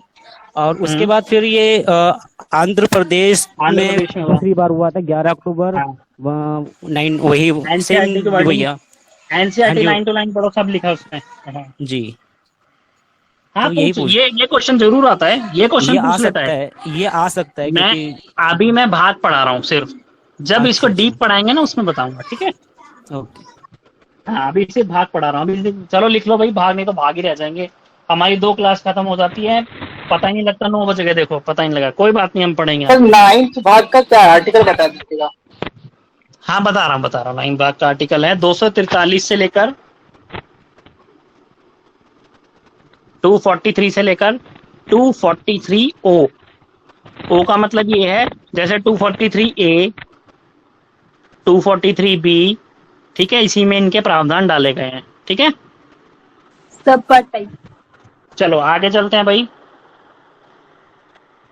आगे आता है भाग 9A, पार्ट 9A, ये भी बाद में ही जोड़ा गया है। 9 और 9A ये बाद में जोड़े गए हैं, ठीक है। एक घर था ना, इस घर में राज्य थे, ये यूनियन थी, ठीक है, ये यूटी थी, यूनियन टेरिटरीज। इस राज्य में कुछ गांव थे। अब गांव की व्यवस्था बनाने के लिए एक पंचायत व्यवस्था बनाई गई कि गांव को पंचायत चला लेंगे, ठीक है। स्टेट के सीएम का कोई छोड़ दो, गांव को पंचायत चलाने दो, ठीक है। चलिए आगे चलते हैं। अब आया गांव का तो काम हो गया भाई, गांव को तो चला लेंगे, लेकिन जो शहर बचे, बड़े बड़े शहर, मुंबई, दिल्ली, चेन्नई, कलकत्ता जैसे, इनको कौन चलाएगा? इनके लिए नगर पालिका, म्यूनिसिपैलिटीज, ठीक है, छोटे छोटे वार्ड्स में बांटा गया। जैसे MCD, municipal corporation of Delhi, wards में बटी हुई है ना, वार्ड का इलेक्शन होता है ना, वार्ड्स में, अलग अलग वार्ड्स में बांटा गया, ठीक है।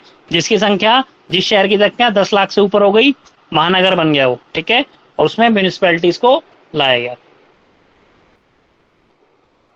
लिख लीजिए, ये भी 74th कॉन्स्टिट्यूशनल अमेंडमेंट एक्ट, ये भी 1992 में ही जोड़ा गया, ठीक है।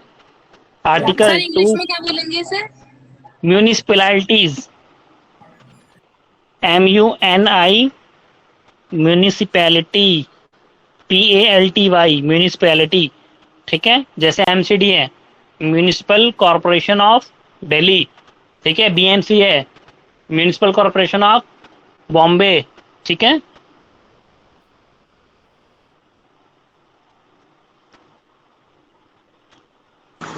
सर 9 का आर्टिकल नहीं है?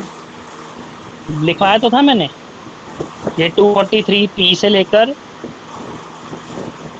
243 ZG, ठीक है। ओके 243 ये भाग 9 का लिखवाया था मैंने, ये रहा 243 से लेकर 243O, 243P से लेकर 243ZG। देखो याद करने के तरीके क्या है। सबसे पहले मैंने लिया सेंट्रल गवर्नमेंट, फिर मैं आया स्टेट गवर्नमेंट, फिर मैं आया यूनियन टेरिटरीज, फिर मैं आया यूनियन टेरिटरी का बचे गया गांव, फिर आ गया गांव पे पंचायती राज, पंचायती राज बाद क्या बच गए, बड़े बड़े शहर बच गए, शहर पे आ गया, शहर का मतलब क्या हो गया, नगर पालिकाएं, ठीक है। सीरियल वाइज याद करने का। अब आते हैं भाग 9B,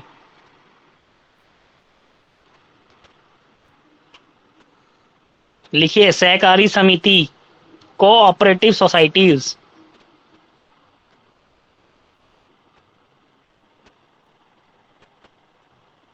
इसको हाल ही में 97th कॉन्स्टिट्यूशनल अमेंडमेंट एक्ट 2011, ठीक है, /12 में जोड़ा गया, ठीक है। आर्टिकल लिखिए 243 ZH से लेकर 243 ZT। सर 2011 या 12? 11-12 लिख लीजिए, 11 या 12 हैं, कुछ मेरे को थोड़ा सा डाउट है, आप 11 और 12 लिख लीजिए, ठीक है। नेक्स्ट क्लास में मैं कंफर्म कर दूंगा। अमेंडमेंट कौन सा है सर? अमेंडमेंट 97 इंग्लिश में बता दीजिए। सहकारी समिति, कोऑपरेटिव सोसाइटीज, सहकारी समितियां, ठीक है, कोऑपरेटिव सोसाइटीज।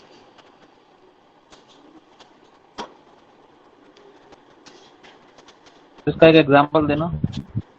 आगे चलें। एग्जाम्पल जैसे कि कोऑपरेटिव सोसाइटीज बनती है ना, कुछ सोसाइटीज ऐसी होती हैं जो रजिस्टर्ड होती हैं, ठीक है, कुछ सोसाइटीज ऐसी हैं जो रजिस्टर्ड नहीं होती, जो बिना रजिस्ट्रेशन के भी चल रही हैं, लेकिन वो कानूनन जुर्म होता है। जैसे एक गांव में एक सहकारी समिति बन गई भाई, ठीक है, और उन्होंने क्या करा कि भाई एक रजिस्टर्ड करा दिया, उसको रजिस्ट्रेशन हो गया उसका, और लोगों को मदद करने लग गए कि भाई पैसे जमा कराओ, कुछ किसी को कुछ मदद चाहिए होगी तो पैसे की मदद देंगे कम ब्याज पे, कुछ कोऑपरेटिव, इनको कोऑपरेटिव सोसाइटी बोला गया, सहकारी समितियां बोला गया, ठीक है। इसको बाद में 2011 में, हाँ सॉरी, जो प्रत्येक राज्य में सहकारी बैंक होते हैं वो इसी से रिलेटेड है क्या? नहीं सहकारी बैंक का सहकारी समिति से लेना देना नहीं है। अभी सहकारी बैंक पे मत जाओ, ठीक है, वो देखेंगे बाद में। सहकारी बैंक का रेजिडेंशियल समितियां होती है, वो उससे संबंधित बोल रहे हैं आप? कोऑपरेटिव सोसाइटीज, हाँ वही ठीक है। जो जैसे वो नहीं होते, कुछ समिति बना लेते हैं लोग और रजिस्टर्ड करा देते हैं उसको गवर्नमेंट में, ठीक है। 1869 का कोई एक्ट है, सोसाइटी एक्ट शायद, मेरे को एग्जैक्ट याद नहीं आ रहा। उस बेस पे पहले क्या होता था, देखो सहकारी समिति बनी, इसको कानून कब लाया गया, 2011 या 12 में लाया गया, ठीक है। क्यों इतनी लेट लाया गया? क्योंकि सबसे ज्यादा जो केसेस आ रहे थे ना, वो इन सहकारी समिति पे आ रहे थे। क्यों? लोग क्या करते थे, गाँव में समिति बना ली, पैसे लिए, एक जना लेके भाग गया। अब जब उस पर ना कानून है कोई, ना तो उसको कोई चैलेंज कर सकता, ना कोई संविधान में कोई चीज है, कानून है, ठीक है, समझ में। इसलिए कोऑपरेटिव सोसाइटीज को संविधान में लाया गया कि भाई इसको संविधान में लाना जरूरी है। इसके बेस पर ज्यादा से ज्यादा क्राइम जो है या धोखाधड़ी के केसेस जो है वो बढ़ते जा रहे हैं, ठीक। आगे चलते हैं भाई। 9th B के बाद हमारा आता है 10वां भाग, इंपॉर्टेंट भाग है, बहुत क्वेश्चन में बार बार कई बार पूछा गया है। भाग 10, ठीक है, अनुसूचित जाति एवं अनुसूचित जनजातियां, ठीक है। अनुसूचित जाति, सर इंग्लिश में बता रहा हूँ बेटा, बता रहा हूँ। अनुसूचित जनजाति क्षेत्र, ठीक है, SC ST, या ये लिखो आप, the scheduled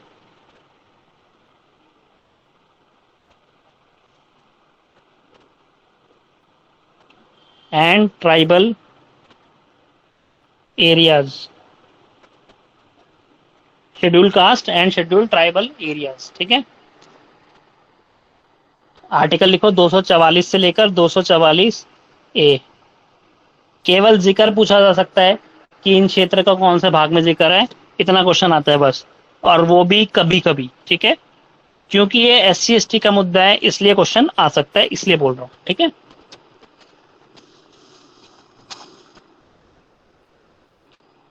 next part very very important, most important part, 44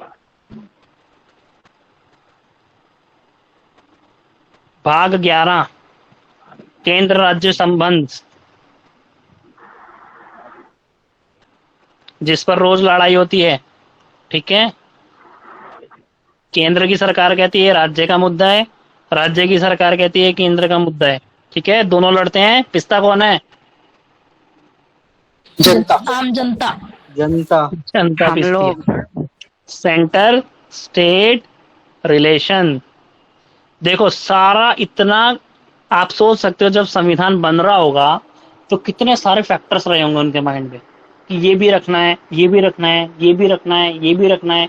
एक भी चीज छूट रही है, अगर छूट जाती, मान लो सेंटर स्टेट रिलेशन ही छूट जाते, तो सारी जिम्मेदारी वो कहता कि भाई मेरे को तो नहीं पता, तुम्हारा होगा काम, वो कहता मुझे नहीं पता, ये तुम्हारा काम होगा। तो क्या कोई डेवलपमेंट हो पाता? ना तो सेंटर कर पाती, ना स्टेट कर पाता। कोई स्टेट कहता भाई केंद्र सरकार जाने, वो चला रही है देश, ठीक है, और केंद्र कहता है कि भाई राज्य सरकार जाने, क्योंकि राज्य में कौन किसका अधिकार है? उसी का अधिकार है, मेरा तो अधिकार नहीं है, ठीक। इसलिए क्या किया गया, सेंटर स्टेट रिलेशंस को संवैधानिक संविधान में डाला गया, ठीक है, और सारे संबंध बताए गए, ठीक है। एक एक खोल खोल के संबंध बना रखा है, जैसे विधायी संबंध अलग है दोनों के बीच। अच्छा, इसको एक नाम दिया जाता है केंद्र राज्य संबंध को, इनको बोला जाता है सहकारी संघवाद। हिंदी में बोला जाता है सहकारी संघवाद, और इंग्लिश में बोला जाता है कोऑपरेटिव फेडरलिज्म।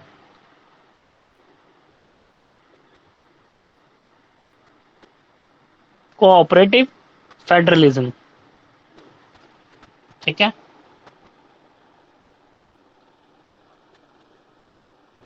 आर्टिकल लिखे हैं 245 से लेकर 263 के बीच, 245 टू 263।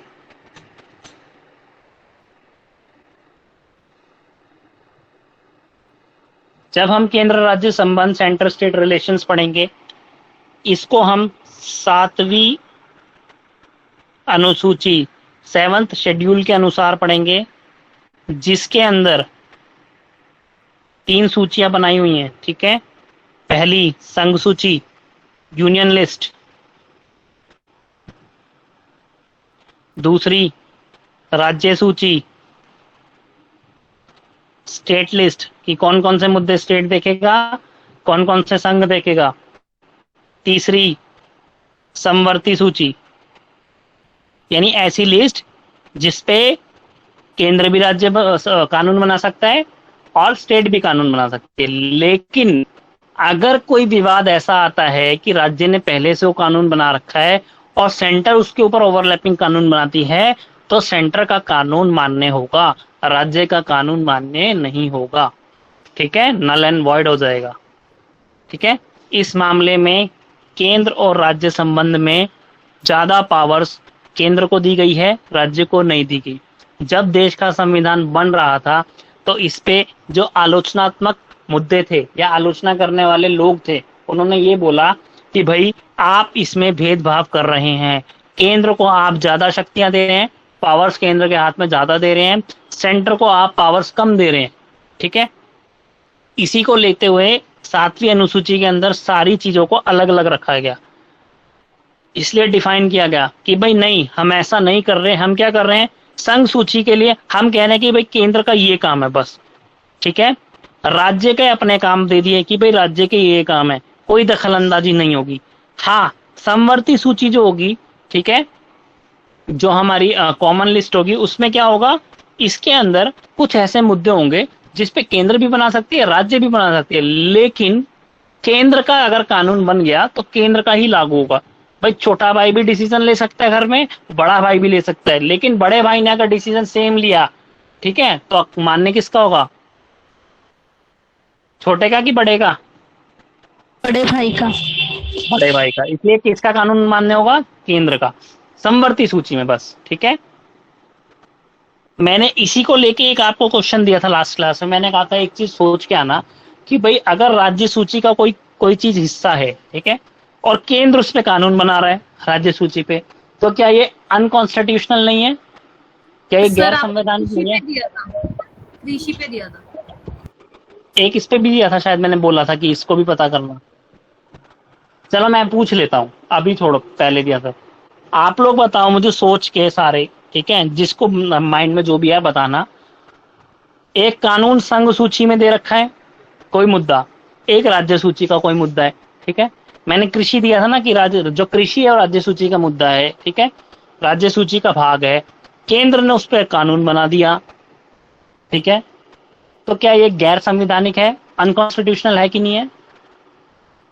नहीं है सर। शिवाजी कह रहे हैं इलीगल नहीं है। नहीं है सर। क्यों नहीं है, मुझे बताओ क्यों नहीं है भाई? सर क्योंकि सर, जो कुछ ऐसे कॉन्स्टिट्यूशन है वो कहता है कि सेंटर जो है वो पूरा नेशन को लेके चल रही है, इसलिए उसके पास ज्यादा पावर होंगे। स्टेट सिर्फ नहीं, अपने नहीं, लिए नहीं। या अपने स्टेट के लिए सोचेगी। नहीं नहीं नहीं, अच्छा अच्छा, ठीक है ठीक है, एक मिनट सना जी, एक मिनट। ये प्राइमरी क्लासेस वर्क किसने बोला था, ये कौन है? प्लीज अपना नाम चेंज करके आया करो ना क्लास में, तो मुझे पता रहे, ठीक है। प्राइमरी क्लासेस जिसका लिखा हुआ है नाम, उन्होंने कुछ क्वेश्चन बोला था अभी। हाँ जी, आपने बोला मुझे कि क्या बोला था आपने, आंसर बताओ मुझे एक बार और।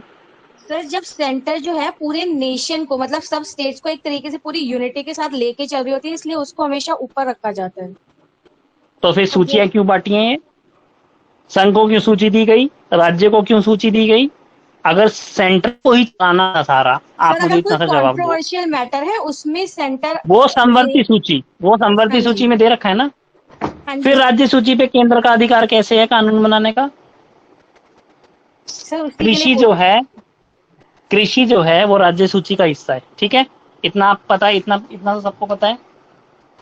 जी सर। अब केंद्र जो राज्य सूची का हिस्सा है कृषि, उस पे केंद्र ने कानून बना दिया, ठीक है। क्यों बना दिया भाई केंद्र ने कानून? क्या ये गैर संवैधानिक नहीं है, अनकॉन्स्टिट्यूशनल नहीं है? बताओ मुझे। यस सर है। यस सर है। अब देखो खुद ही आप कंफ्यूज हो गए, अभी आप कह रहे थे नहीं है, अब आप लोग बोलने लग गए हैं। हम तो कह रहे हैं, और सर पिछले एक हफ्ते से हम इसी क्वेश्चन में डूबे हुए हैं। सर प्लीज इसका आंसर बता दीजिए। सर ऐसा होता है। हाँ बताओ, मैं आप लोगों से सुनना चाहता हूँ ना, आप लोगों के विचार क्या है। हाँ सर ऐसा होता है कि जो राज्य सरकार जो होती है वो जो कानून, इसलिए क्योंकि ये हर हम देखते रहते हैं आए दिन कि कोई भी गवर्नमेंट कोई बात रखती है राज्य सरकार, तो केंद्र को, जैसे अब हरियाणा है पानी बंद कर देता है, तो इस तरीके से, इस वजह से केंद्र अपने अंडर लेना चाहता है, ताकि वो सारी चीज जो डिस्ट्रीब्यूट जो करेगा केंद्र करेगा, ताकि बीच में राज्य। ये सहकारी संघवाद थोड़ी हुआ, ये तो फिर तानाशाही गवर्नमेंट हो गई। सेंटर ने सारी चीजें अपने साथ रख ली, तो राज्य को कुछ, मतलब जो राज्य सूची का हिस्सा है उस पर राज्य का अधिकार ही नहीं रहा, फिर तो राज्य सूची का क्या मतलब रहा फिर?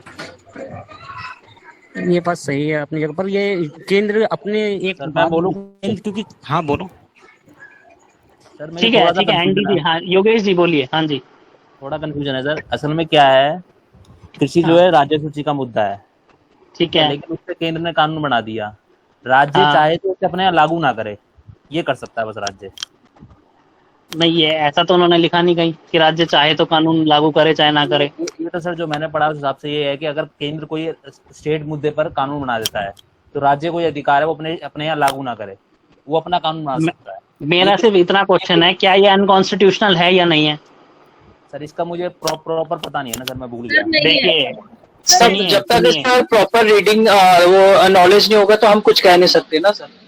क्योंकि कावेरी मुद्दा भी मैंने सुना था, कावेरी मुद्दा जो कि दो राज्यों के बीच है, राज्यों के बीच है, वो सेंटर और स्टेट का नहीं है, वो तो पानी की लड़ाई है दो स्टेट की, वो दो राज्यों का विवाद है। राज्यों का विवाद तो डायरेक्ट सुप्रीम कोर्ट में चला जाएगा, राज्यों का विवाद एक अलग चीज है, विवाद एक अलग चीज है।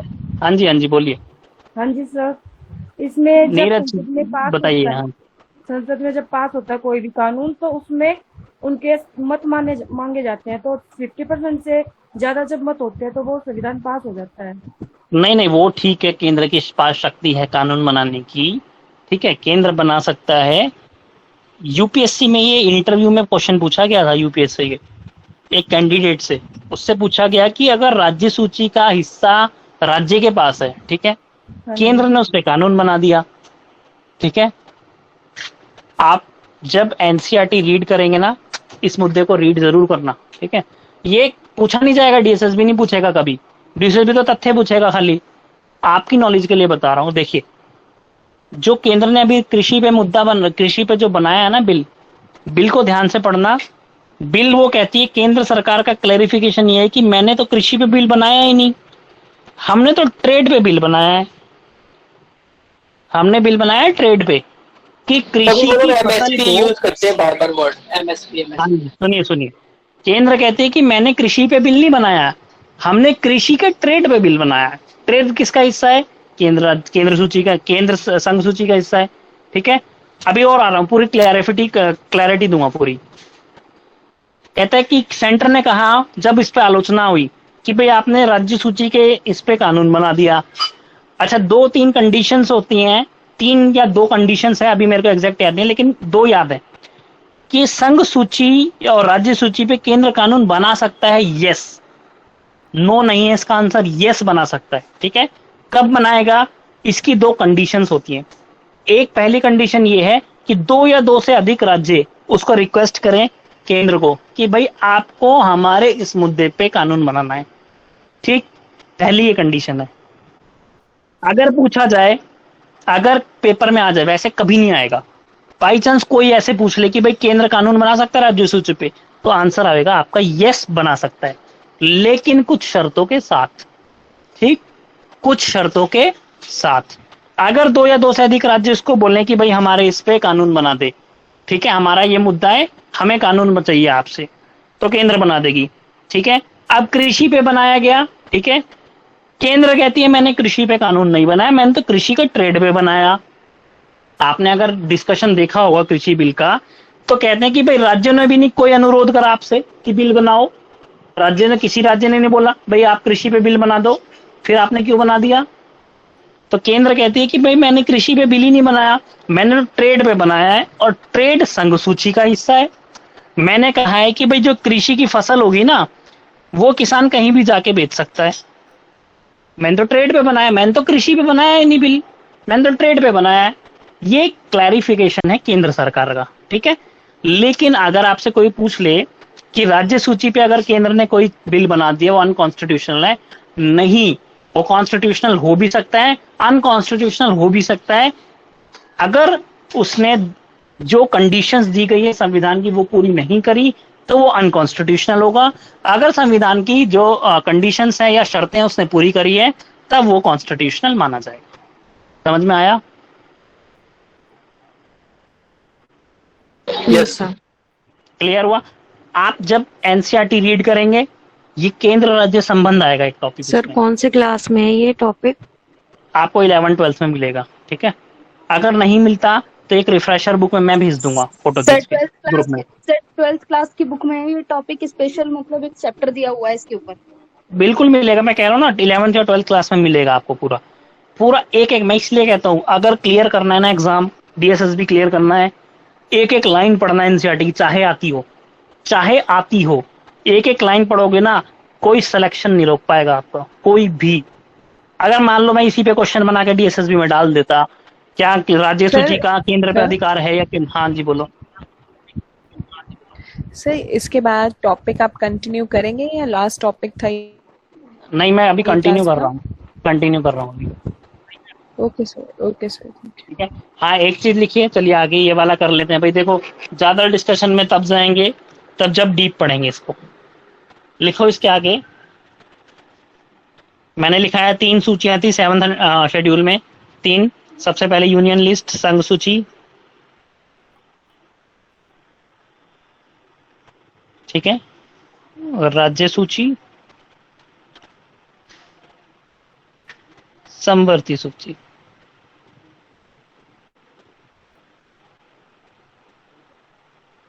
ये है मूल संविधान, ये है एट प्रेजेंट ठीक है। मूल संविधान में संघ सूची में 97 विषय थे, 97 विषय, ठीक है। राज्य सूची में 66 विषय थे और समवर्ती सूची में 47 थे, ठीक है। इसके बाद देखो एट प्रेजेंट क्या हुए, संघ सूची में तो 97 के 97 ही रहे, ठीक है।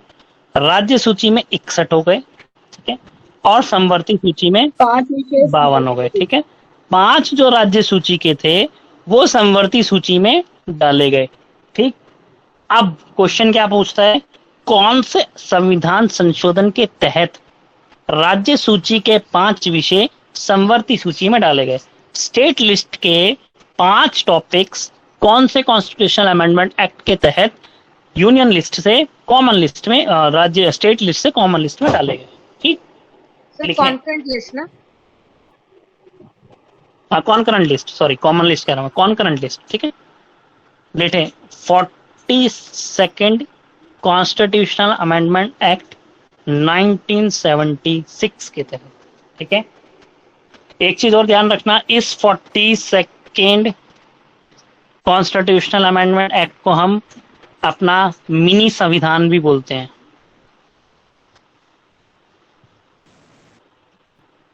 क्योंकि बहुत सारे चेंजेस इस 42nd कॉन्स्टिट्यूशनल अमेंडमेंट एक्ट 1976 में किए गए थे, ठीक है। Yes sir. सर ये आपने क्या बताया 97 सर क्या है? ये लिस्ट की विषय की सूची है कि कौन कौन सी चीजें, जैसे पानी, घर, बिजली, ठीक है, डाक व्यवस्था, कौन कौन सी चीजें किस किस को दी गई। संघ सूची यूनियन को दिए गए, भाई 97 विषय ऐसे थे जो यूनियन के पास रखे गए कि आप भी इसके मालिक हो। आज की डेट में भी 97 ही है, तो इसको तो याद रखना 97। कभी कभी विषय भी पूछ लेता है, कितने विषय, क्वेश्चन आ जाता है कि संघ सूची में एट प्रेजेंट में कितने विषय हैं, याद रखोगे 97। राज्य सूची में पहले 66 थे, 66 थे, एट प्रेजेंट 61 है। कॉन्करेंट लिस्ट समवर्ती सूची में 47 थे मूल संविधान में, एट प्रेजेंट 52 हैं, क्योंकि राज्य सूची के 5 विषय को उठाकर कॉन्करेंट लिस्ट में डाला गया, ठीक है। कॉन्स्टिट्यूशनल अमेंडमेंट एक्ट में कौन से संविधान संशोधन के तहत 42nd CAA 42nd संविधान संशोधन 1976 के तहत राज्य सूची के 5 विषयों को उठाकर समवर्ती सूची में डाल दिया गया। सर इससे राज्यों की जो क्षमता है उसमें कमी नहीं आएगी कि 5 सब्जेक्ट उधर डाल दिए? राज्य की क्षमता कहाँ कम करी, उन्होंने तो समवर्ती सूची में डाला ना। राज्य तो बना ही सकता है कानून, राज्य बना सकता है, लेकिन समवर्ती सूची में आने के बाद कोई सब्जेक्ट उसमें ये भी तो हो जाता है ना कि सेंट्रल गवर्नमेंट उस पर हावी हो सकती है। हाँ हो सकती है, संसद का अधिकार है भाई, संसद चाहेगी तो बनाएगी, मना थोड़ी करेगी। जब तक राज्य की लिस्ट में है तो वो राज्य के पास ही रहेगा, और समवर्ती सूची में जाने के बाद तो वो दोनों के अधिकार क्षेत्र में आ गया। दोनों के अधिकार क्षेत्र में है, हाँ बिल्कुल है। सर देखो कौन कुछ कौन ऐसे, से वो देखो 5 टॉपिक्स एक चीज याद रखना, कुछ ऐसे मुद्दे होते हैं जो पूछता है वो, भाई अब देखो, अब रक्षा है, कोई डिफेंस है, क्या डिफेंस स्टेट को स्टेट लिस्ट में हो सकता है? डिफेंस खुद सोचो, हो सकता है? इशू है। समवर्ती सूची में हो सकता है कि राज्य अपना देख ले डिफेंस, ठीक है, राज्य भी सर कानून बना दे और सेंटर भी। तो ध्यान रहे कुछ ऐसे टॉपिक्स हैं जो मुंह जबानी याद होना चाहिए, भाई ये संघ सूची का ही, यूनियन लिस्ट का हिस्सा होगा, ठीक है। फॉरेन अफेयर्स हुए, फॉरेन विदेश, ठीक है, विदेश पॉलिसीज किसके हाथ में? यूनियन के हाथ में, राज्य के हाथ में तो नहीं है। वैक्सीन पे मुद्दा उठा था, वैक्सीन पे क्या हुआ, कई स्टेट ने ग्लोबल टेंडर निकाले, ठीक है। अब यही मुद्दा उठ रहा था कि भाई ये तो संघ का हिस्सा है, संघ सूची का हिस्सा है, कि भाई यूनियन जो है, हमारी केंद्र सरकार जो है, वो निकाले ना ग्लोबल टेंडर, वो विदेश में बात करे ना, उनसे वैक्सीन ले और हमें बांटे, ठीक है। तो ये सारे मुद्दे जब आप कॉन्स्टिट्यूशन पढ़ोगे अच्छे से, है ना, बात करेंगे, डिस्कशन करेंगे, मजा तभी आएगा देखने में। क्या कह रहे हो? सेंसस वगैरह भी इसी में होंगे क्योंकि बड़ा इशू है। नहीं, सेंसस अलग चीज है बेटा, सेंसस जनसंख्या अलग चीज है, ठीक है। वो लिस्ट का कुछ ऐसे भी तो पार्ट हो ना, लिस्ट में नहीं होंगे, जनसंख्या अलग चीज है, ठीक है। ठीक है सर। सर चलिए कौन ठीक से है, 5 टॉपिक्स थे? आज की क्लास का नेक्स्ट क्लास में मैं डिफाइन कर दूंगा आपको, जब ये डीप पढ़ेंगे ना बेटा सारी चीजें। अभी तो मैं भाग लिखवा रहा हूँ, ठीक है, एक डीप पढ़ेंगे तब हम बिल्कुल डीप से पढ़ेंगे सारा, और डिस्कशन करके पढ़ेंगे, कभी नहीं भूलोगे। हाँ जी आयशा जी बताइए। सर मुझे ये पीडीएफ मिल सकते हैं, मुझसे लिखा नहीं जा रहा है, मैंने आज लिखा नहीं है कुछ भी। पीडीएफ भेज देंगे, ग्रुप में भेज देंगे, ठीक है। Okay sir. चलिए क्लास को यहीं लीव करते हैं भाई, 9:30 बज गए हैं। आज क्लास खत्म करते हैं, अच्छी रही होपफुली, मुझे लगता है समझ में आया होगा सभी को। कोई ऐसा बच्चा जिसको thank you sir. Yes sir. Okay okay, thank you so much. Class leave कर सकते हैं आप, क्लास खत्म हो चुकी है।